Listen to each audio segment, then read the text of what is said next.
الشيء اللي انا مستغربه هنا وهي فكره ازاي كل ما الامتحان يجرب عليا انا بعمل حاجات غير متوقعه نهائيا.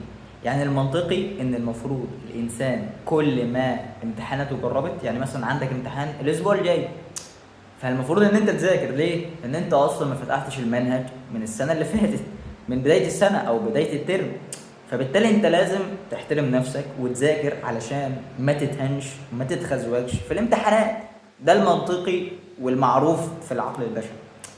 فازاي بقى انا كعلي لما بقعد على المكتب علشان اذاكر ولم اللي فاتني مش بكون قادر اني اجبر نفسي اني اقعد واذاكر، بلاقي نفسي بعمل كل حاجه تافهه، بفتكر كل حاجه كنت ناسيها. يعني بفتكر ان انا مثلا لازم اسلم على صاحبي اللي انا اديلي من سته ابتدائي ما شفتوش.